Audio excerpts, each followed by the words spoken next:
Shalom, I'm Tony Robinson of Restoration of Torah Ministries, and we're going to continue our series on the Messianic Psalms.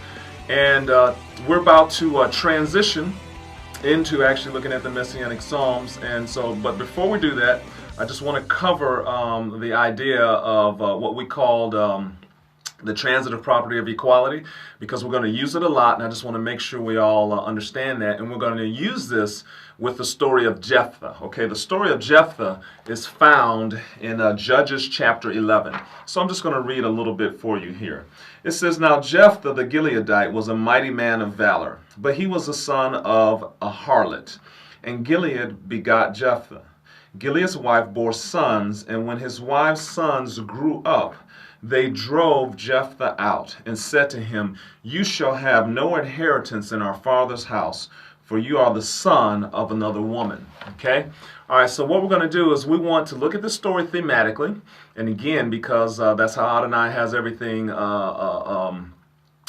really hidden in some way, but that's how he wants us to put scripture together. So when we read this story, it should remind us of another story. Okay, we want to make another thematic. We want to make a thematic connection to another story.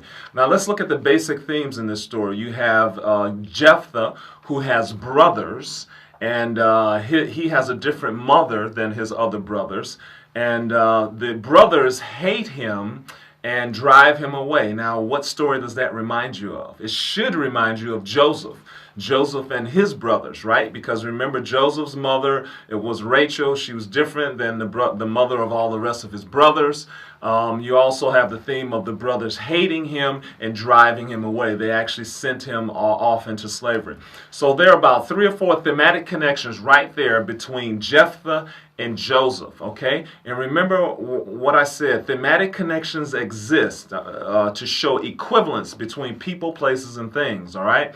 So in other words, what Adonai is trying to get us to see here is that Jephthah equals Joseph, or Jephthah is equivalent to Joseph in some manner, okay?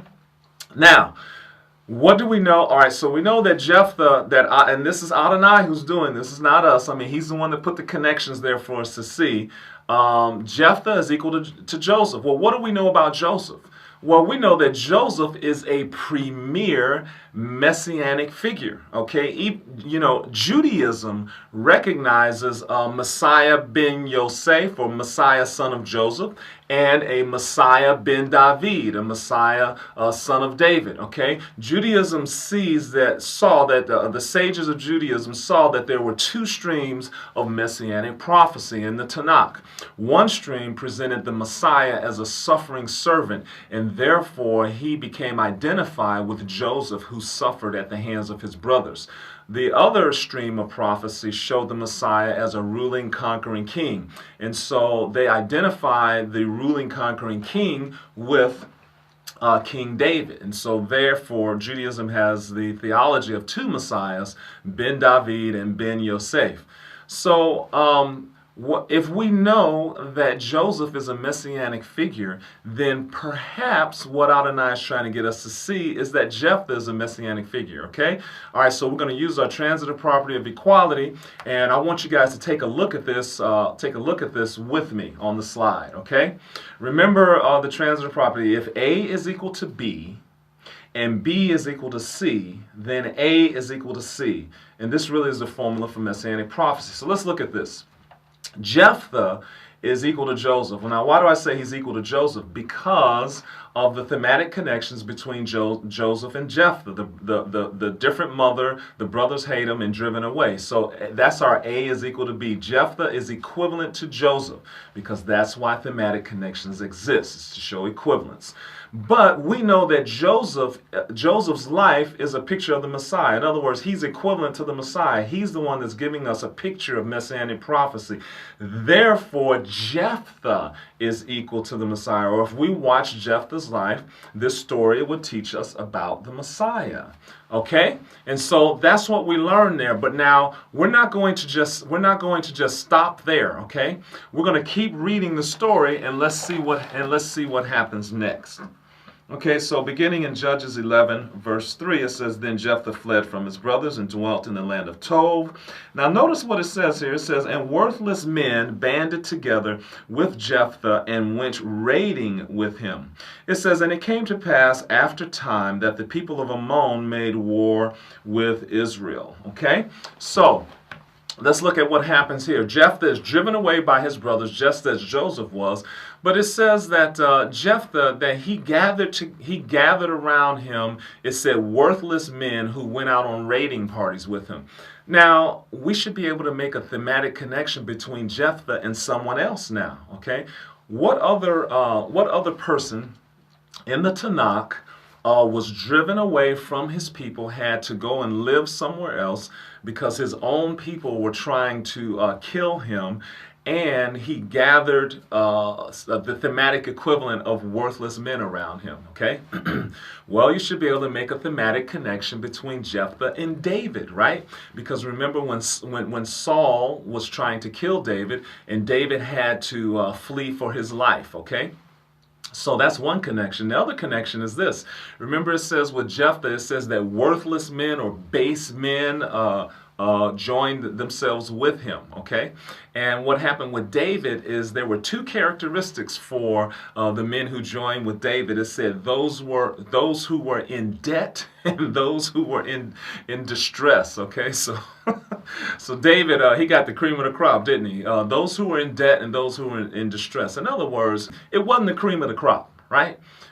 Just like with Jephthah, it was not the cream of the crop. Jephthah got the worthless ones and the base ones, and David got the ones in distress and in debt. Okay, so again, we have a clear thematic connection between Jephthah and David. So again, Jephthah, we have all these thematic connections connecting David and Jephthah. So perhaps obviously what Adonai is trying to do is get us to see through the thematic connections that Jephthah equals David. Okay.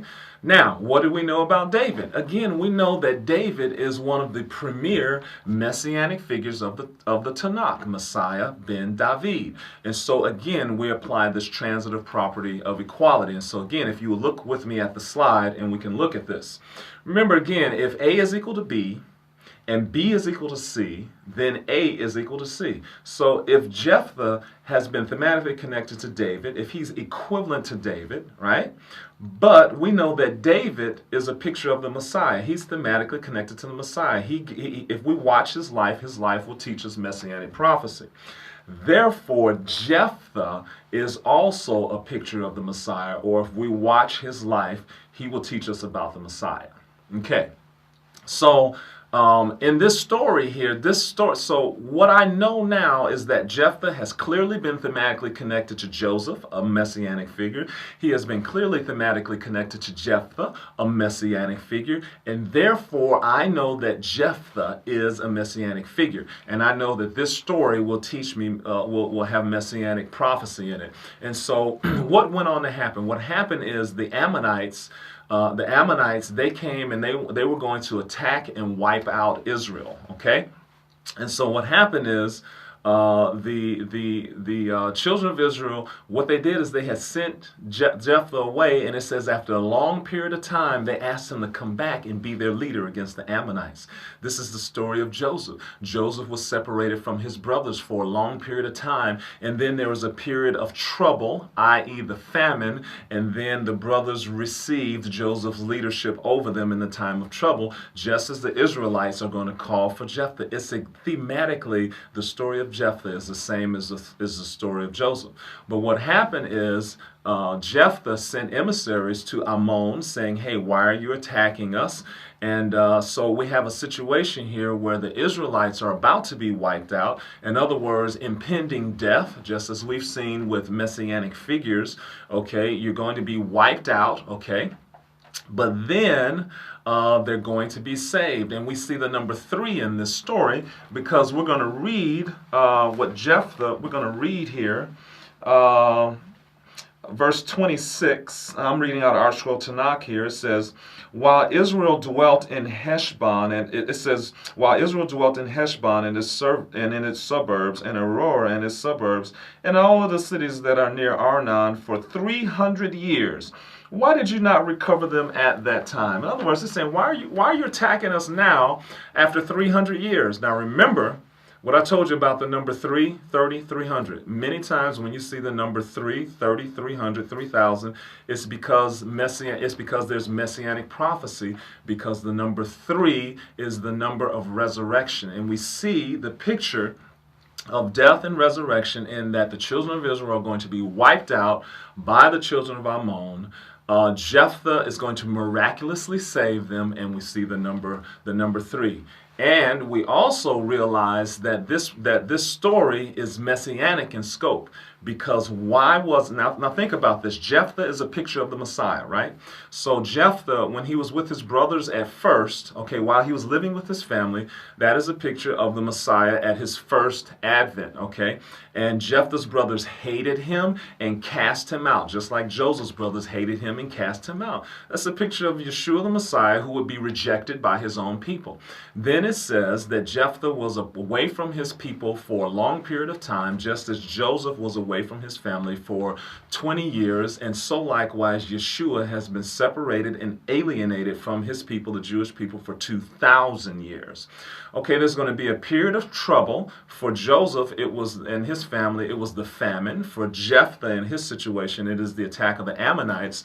And for the nation of Israel, it will be the time of Jacob's trouble. And what happened is the messianic figure Joseph comes to save his people. The messianic figure Jephthah comes to save his people. And Yeshua one day will come and deliver Israel from the time of Jacob's trouble. But what was it that, so in other words, when Jephthah comes to save his people, that's equivalent to the second coming of the Messiah. Okay, and so Jephthah is going to come and save his people. This is the second advent, because when Jephthah comes the second time, unlike the first time when his brothers rejected him, when he comes and he delivers them from the Ammonites, they receive his leadership over him. And so likewise, when Yeshua comes at the end of the age to deliver Israel from the time of Jacob's trouble, or the Great Tribulation, they at that time will recognize that he is the Messiah, and they will receive his leadership over them.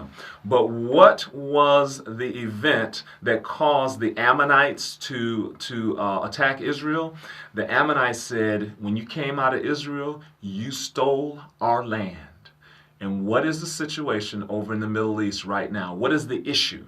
The issue is that we have the Muslims, the quote-unquote Palestinians, who say, you stole our land. And so what I want to share with you is that the story of Jephthah in Judges chapter 11 is actually a messianic prophecy of Yeshua the Messiah, and is actually a messianic prophecy of the event that will trigger the tribulation and all the wars that Israel experiences in the time of Jacob's trouble.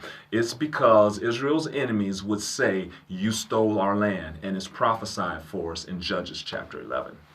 Okay, so what we want to do is we're going to use this principle of the transitive law of equality, and A equals B, B equals C, then A equals C. We're going to use that a lot. But here's the problem as we go through the Psalms. How do we know that how do we know if a Psalm is messianic or not? Okay, how do we know? Did the writers of the New Testament, did they just leapfrog through the Psalms and say, oh, this looks like something that Yeshua did, this looks like something that he did? So now most of us, new covenant believers, the traditional approach that we take is, I mean, basically we just like, we look at the New Testament and, hey, you know, if the New Testament quotes something from the Psalms, then we're like, hey, must have been, you know, a messianic prophecy, right? But and actually, the New Testament was not meant to be an exhaustive source of messianic prophecy, okay? Not every messianic prophecy is listed in the New Testament. And so that's why we need to use the thematic principles that Adonai teaches us, so that we can go to the scriptures and we can see beyond a shadow of a doubt that Yeshua is the Messiah. Now, the sign of the Messiah, the idea that when you see someone who's about to die and they're about to live, and then they live miraculously, and then number 3, that is teaching you that scripture is messianic. As you can see, it's more prevalent than many people thought. I mean, we've given a few examples here. We've given an example of Daniel and Isaac, we've got Joseph, we've got Samson, and we're going to cover some more. All of the judges were messianic figures. There's just an extensive amount, and I would refer you to my website in order to see those. But there are numerous prophecies that are messianic that many of us have just not known were messianic. And so what we want to do is we want to realize that there's lots of information in the Psalms that is messianic that we may not actually know. So what we want to do is we want to study this thematically. We want to allow Adonai to point out to us the messianic prophecies, okay? And so as we do that, what we're going to see is that this concept of studying thematically or making thematic connections is going to be the key that will allow us to know when a scripture is a psalm is messianic. And what we're going to do is we're going to divide and conquer here. This is how we're going to find out which psalms are messianic. There are certain psalms. I'm going to give you different categories here. Here's the first category. There are certain psalms that have obvious messianic content, okay? So, in other words, what we're going to do is we're going to look at certain psalms. I mean, it's obvious that it's messianic, okay? They have, and when we get there, you'll see what I mean by that. The second type that we're going to look at is we're going to look at psalms. We're going to look at thematic connections between a psalm and another passage that is obviously messianic, okay? So again, we're going to use this transitive property of equality again. What we're going to say is that, okay, here we have a psalm, and this psalm is clearly thematically connected to another messianic passage. And if we know that that passage is messianic, then the psalm has to be messianic also, okay? The third thing we're going to do is we're going to make thematic connections between a psalm and a known messianic figure, okay? Just like we just did with Jephthah and Joseph, Jephthah and David. We saw connections that clearly connected Jephthah to two different messianic figures. Therefore, through the transitive property of equality, therefore, Jephthah is a messianic figure. So we're going to make thematic connections from the Psalms to messianic figures, and that's going to show us messianic content within the Psalms. The fourth thing that we're going to do is we're going to make thematic connections from one psalm that it may not be clear that it's messianic, but because it is clearly thematically connected to a psalm where it's obvious that that psalm is messianic, then we're going to see that the other psalm is messianic. Did that make sense? All right, okay. You have Psalm A. It may or may not be messianic. You have Psalm B, and it is messianic. We know this one's messianic. There are going to be thematic connections between Psalm A and Psalm B, and therefore, because B is messianic, Psalm A is messianic.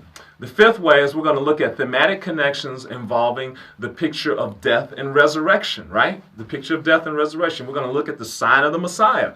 There are many psalms where we see the sign of the Messiah. This idea that there's impending death. You know, the psalmist is about to die. He's in the clutches or in the throes of death, in the pit, and then all of a sudden Adonai will miraculously deliver him. And so we're going to look at those types of psalms, and then we're going to be able to gain an appreciation. We're going to gain an appreciation for messianic prophecy. Okay, so let's start off with the first category, which is what I'm going to call psalms that have not obvious, but this is going to be psalms that refer to the Lord's anointed, okay, the anointed one, okay, because we know that the word Messiah in Hebrew, the word Messiah is Mashiach, and it literally means anointed one, anointed.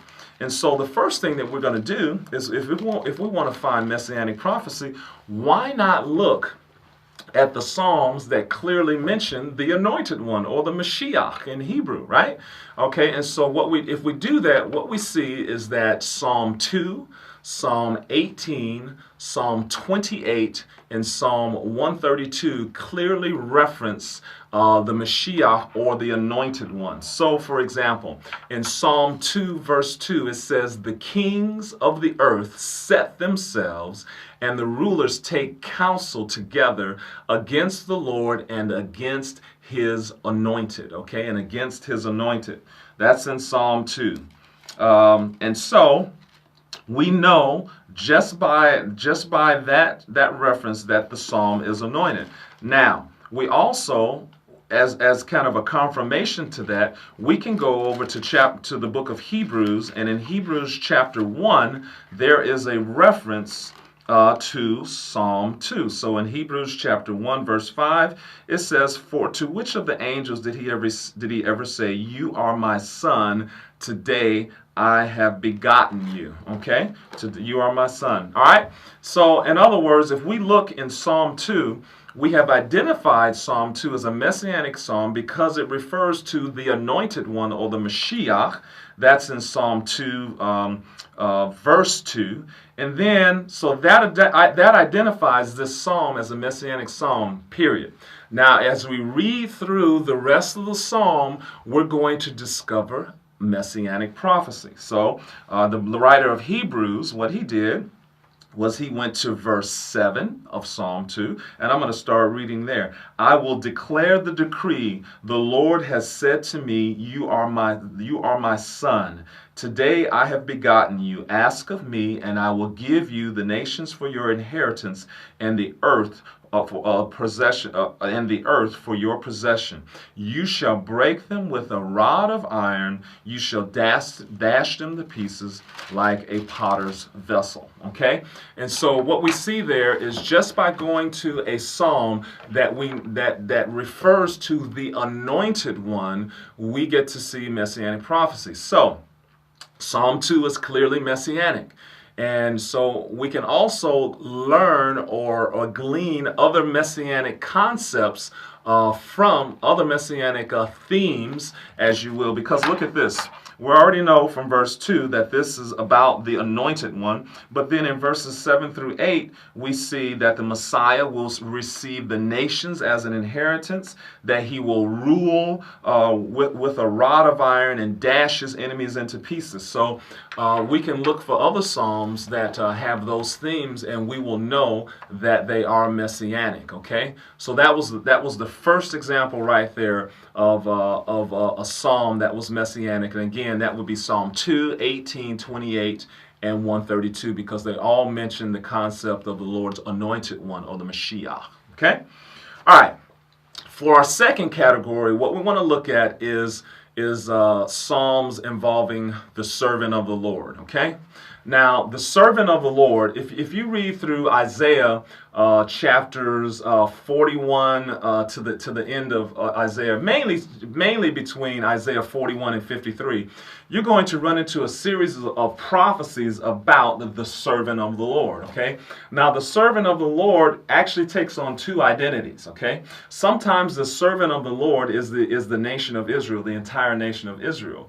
Other times, the servant of the Lord is the Messiah, okay? And see, this is the big argument that we can get in with Judaism right now. If you take Isaiah 53, Judaism will tell you that Isaiah 53 is a prophecy of Israel suffering in the hands of a Gentile-dominated world, okay? Whereas for those of us New Covenant believers, we're going to clearly point to Isaiah 53 and say that Isaiah 53 is a picture of Yeshua suffering from his own people. Now we know this is the case, and even Judaism has taught this. The sages of Judaism, if you go back to the medieval period and before the classical commentator, before Rashi, essentially before Rashi, the Jewish commentators, the sages of Israel, they identified Isaiah 53 with the Messiah. As a matter of fact, if you look in Targum Onkelos, you will see that in Isaiah 53, it will say, "My servant the Messiah," okay? Because they knew that prophecy was a prophecy of the Messiah. It was only until Rashi, I believe it was after Rashi, that they began to interpret Isaiah 53 as not being messianic. Messianic and as referring to the Jewish people. At least that was when it was popularized, and it was clearly a response to Christianity. Okay, so what we're going to see is that there are many passages about the servant of the Lord in Isaiah 41 through Isaiah 53. And sometimes the servant of the Lord is the Messiah. So what we're going to do is we're going to simply go to the Psalms. We're going to make a thematic connection here. We're going to go to the Psalms, and do we see Psalms that talk about the servant of the Lord? Okay, and so we do. We see that Psalm 34 is an example. Psalm 38 and 86, I believe, are examples. So, for instance, let's go to Isaiah. I want to look in Isaiah chapter 42 just for a moment, because I want to just read one example of a prophecy of the servant of the Lord. Let's look in Isaiah 42 verse 19, I believe. Yes, it says, "Who is blind but my servant, or deaf as my messenger whom I send? Who is blind as he who is perfect, and blind as the Lord's servant?" Okay, that was verse 19. Now what we're going to do is we're going to look in one of the Psalms, and we're going to see that we see some of the same things. Well, actually, let's go to Isaiah 53 verse 7. Let's see, Isaiah 53 verse 7. Again, this is talking about the servant of the Lord, and look at what it says. It says, "He was oppressed and he was afflicted, yet he opened not his mouth. He was led as a lamb to the slaughter, and as sheep before his shearers is silent, so he opened not his mouth." So I want you to key in there on those concepts of the servant of the Lord being blind and not opening his mouth, okay? And what we want to do is we want to look at Psalm 38. We're going to go to Psalm 38, and we're going to look in verses 11 through 14. Psalm 38, 11 through 14, and we're going to see what it says here. Now remember, Isaiah talking about the servant of the Lord. It's talking about the servant of the Lord being blind, okay, and being blind. And listen to what Psalm 38 verses 11 through 14 says. "My loved ones and my friends stand aloof from my plague, and my relatives stand afar off. Those also who seek my life lay snares for me, who seek my hurt and speak of destruction and plan deception all the day long." Now listen to what it says in verse 13. "But I am like a deaf man. But I, like a deaf man, do not hear." That's exactly the connection to the servant of the Lord in Isaiah 42 that we just read. So see, again, as I said, the servant of the Lord in Isaiah, sometimes is Israel, sometimes he's the Messiah.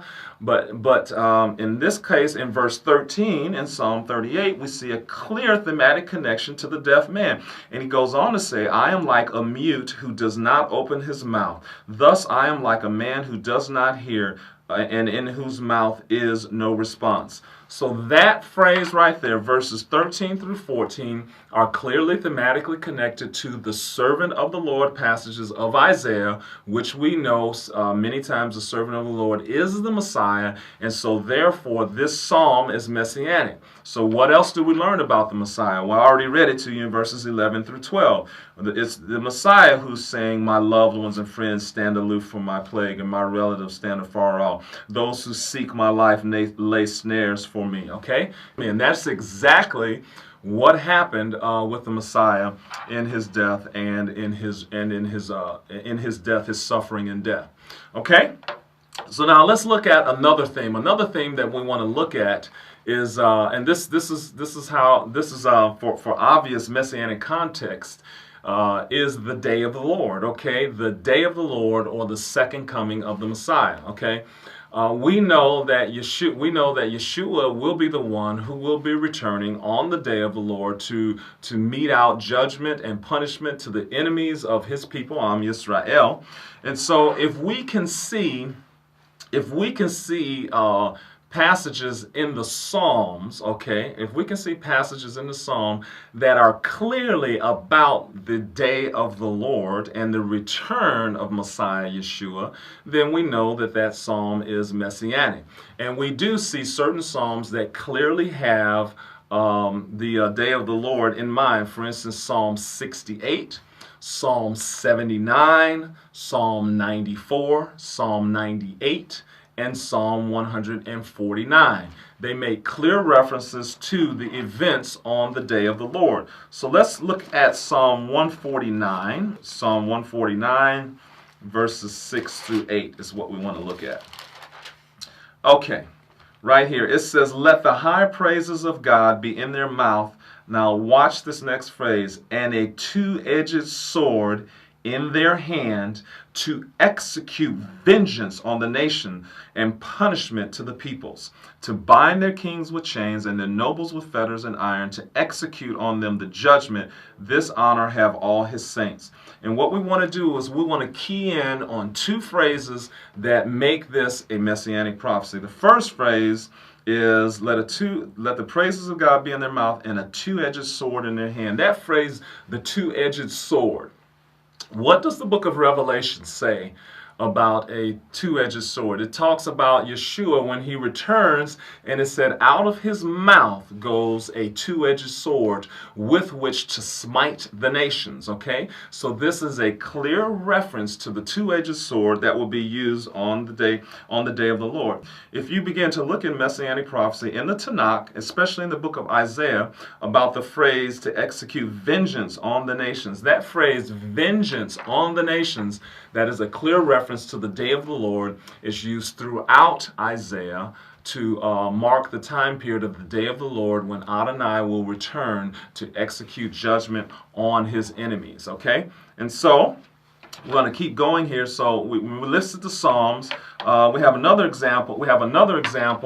How about Revelation 1:16? It says, "He had in his right hand 7 stars, and out of his mouth went a sharp two-edged sword." Okay, and again, that sharp two-edged sword is a direct reference to Psalm 149, verse 6. Okay, we also see in Revelation 19:11 through 16, and I'm not going to read all that. I'm just going to read one small verse. It says, "Now out of his mouth goes a sharp two-handed sword, that with it he should strike the nations." Okay, so again, we've already listed those psalms that have clear references to the day of the Lord.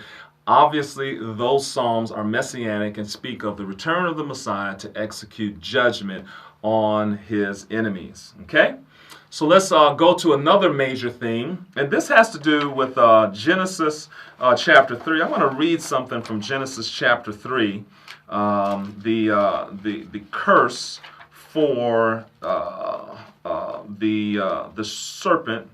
Right here, Genesis 3:14 and 15. It says, "So the Lord said to the serpent, because you have done this, you are cursed more than all cattle and more than every beast of the field. On your belly shall you go, and you shall eat dust all the days of your life. Also I will put enmity between you and the woman, between your seed and her seed. He shall bruise your head, and you shall bruise his heel." Okay, right there. So again, we know that there's a big controversy between Judaism and Christianity as to how this verse is to be interpreted. Of course, Judaism will say that this is not messianic. However, I would beg to differ with that. This is clearly a messianic prophecy. It's clearly a statement that extends into the future. It's not just saying that, well, women won't like snakes. Okay, this is a messianic prophecy and it's going to be the Messiah who will crush the head of the serpent. So we know from Genesis 3:15 that the idea of the seed of the woman who would crush the head of the serpent or the enemy, right, is messianic. And so one of the things that we can do is we can look to the Psalms, and anytime we see the theme of crushing the enemy's head, then we know that that psalm is messianic, because it all goes back to Genesis 3:15. So again, you see we're using that transitive property of equality over and over again. You know, Genesis 3:15. If we find a psalm, let's say we find a psalm that mentions the crushing of the head, and we know that that's thematically connected to Genesis 3:15. But Genesis 3:15 is a messianic prophecy. Therefore, the psalm is a messianic prophecy. So if we do that, we see that Psalm 18, Psalm 68, and Psalm 91 all mention this crushing of the enemy's head. So let's look at Psalm 18. Psalm 18, verse 37, it says, I have pursued my enemies and overtaken them. Neither did I turn back again until they were destroyed. I have wounded them so that they could not rise. They have fallen under, now listen to this, they have fallen under my feet. There we have that concept of crushing of the head. They have fallen under my feet. For you have armed me with strength and the battle. You have subdued under me, those who rose up against me. Now listen to this phrase again. You have also given me the necks of my enemies. Okay? And again, someone will say, well, how do you know that when it says you have given me the necks of my enemy, that means that that's equivalent to you've crushed their heads? Well, it's very simple. We simply make another thematic connection to a story written in the book of Joshua. Okay? Remember when the children of Joshua, when they were going in to possess the land, and they had captured a number of the kings that were in the land promised to them, and they took those kings. And at one point, you know what Joshua did? Joshua called the leaders of Israel over, and he said, look, he says, I want you to take your foot and put it on the necks of these kings. And that's what they did. They literally, some of the leaders of Israel literally came, they put their enemies, laid their enemies down, and the leaders of Israel literally put their feet upon the necks of their enemies. And so this idea, there's a clear allusion to this in verse 40 in Psalm 18, where it says, you have given me the necks of my enemies. Okay? So that clearly identifies this psalm as messianic. And again, I said, if you look in Psalm 68 and 91, you'll see a similar concept. But now it just so happens that, okay, now we've identified this psalm as messianic.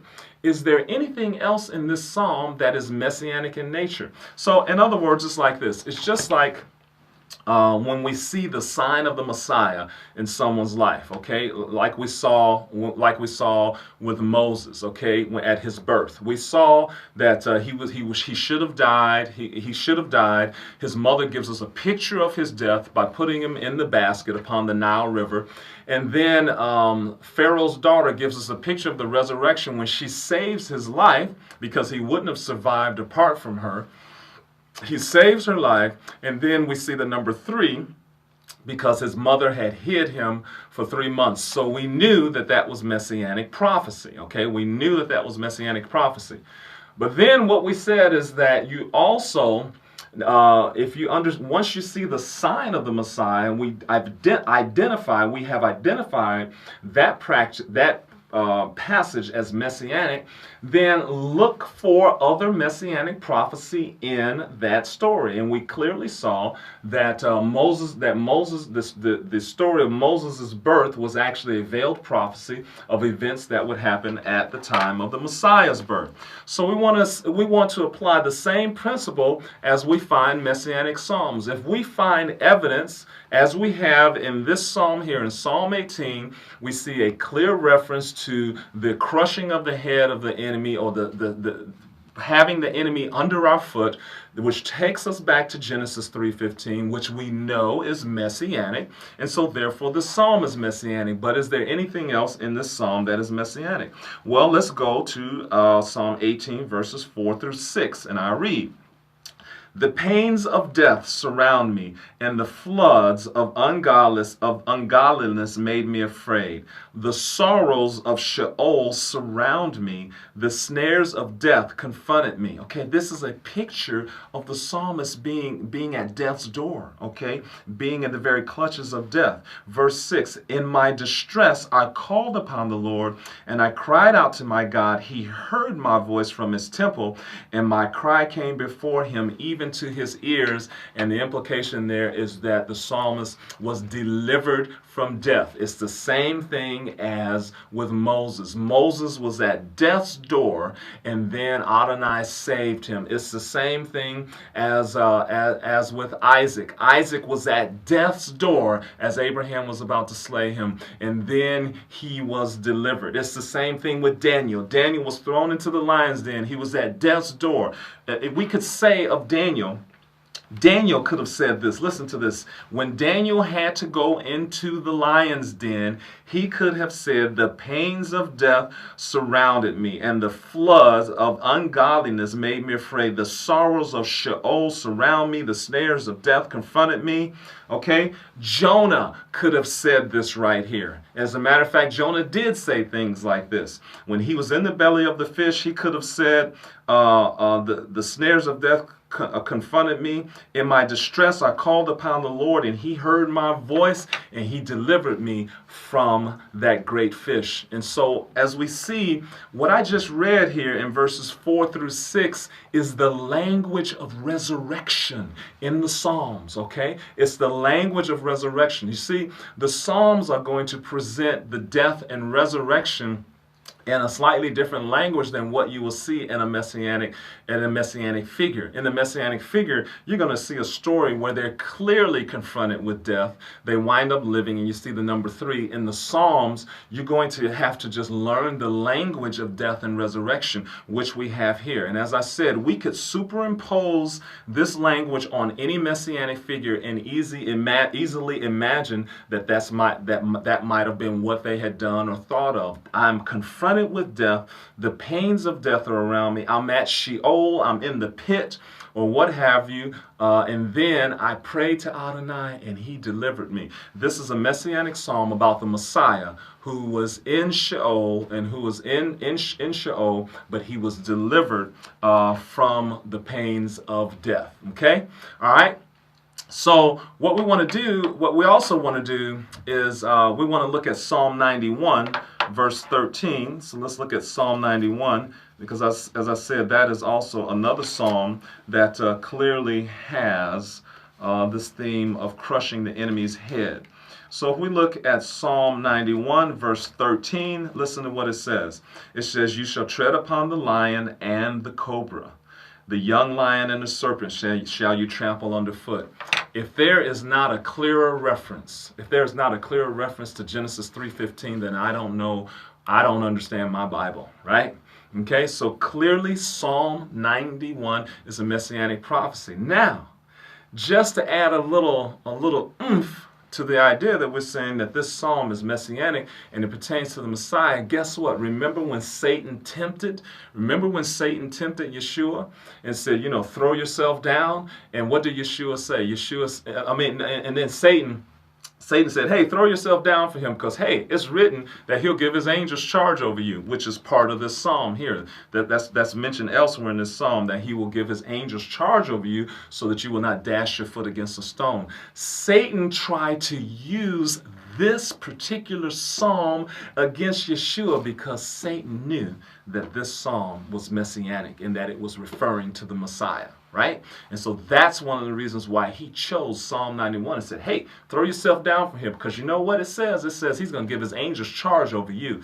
And see, now we know one of the reasons why we know that this psalm is messianic is because of verse 13, where it says, you shall tread upon the lion and the cobra, the young lion and the serpent, you shall trample underfoot, clearly connected to Genesis 3:15, which is clearly a messianic prophecy. Okay, so you see how what we're doing is we're simply using the principles of making thematic connections. You see, everything that we're doing here is basically making a thematic connection. It's just simply saying, okay, here I have a passage here, and it reminds me of another passage. Okay, and then once we see that, then we just simply say, well, how are those two verses connected? We compare them, we contrast them, and then through the process process of comparing and contrasting scriptures that are clearly thematically connected to one another, we begin to understand, we gain new understanding, we gain new knowledge and wisdom. Okay. So now let's look at the concept of the blessing, okay, the concept of the blessing. And in Genesis 12, 2 through 3, Adonai made a promise to Abraham, and he said, I will make you a great nation, I will bless you, I will make your name great, and you shall be a blessing. I will bless those who bless you, and curse them who curses you, and in you all the nations of the earth shall be blessed, okay? So this idea here that all of the nations will be blessed through the seed of Abraham. That's what I want to key in on. The last part of that threefold blessing. In you, all the families of the earth shall be blessed.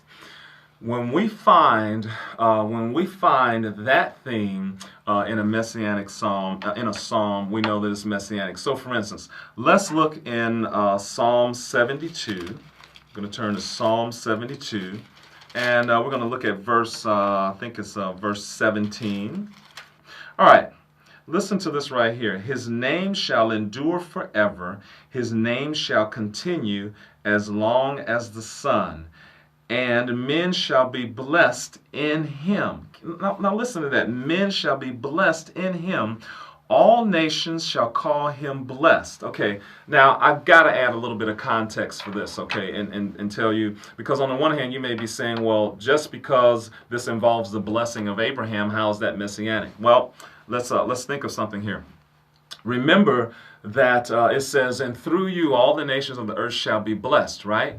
And now, what did Paul say that blessing was referring to in Galatians? He said in the book of Galatians that blessing through the seed was through the Messiah, right? The blessing that would come to the nations as through Abraham's seed. Paul said that seed was the Messiah. Okay, so if we find the blessing given to Abraham in a psalm, and we know that the seed is talking about the Messiah, then clearly that psalm is messianic. So let's add a little context. Let's look at Psalm 72, verse 1. It says, give the king your judgments, O God, and your righteousness to the king's son. There we have it right there. The king and the son of the king, the father and the son. We know this is messianic right there. We don't even need to go to the aspect of the blessing in this psalm, but right there we know that this psalm is messianic. It says so we talk about your righteousness and the king's son, Messiah. He will judge your people with righteousness and your poor with justice. Now, right there,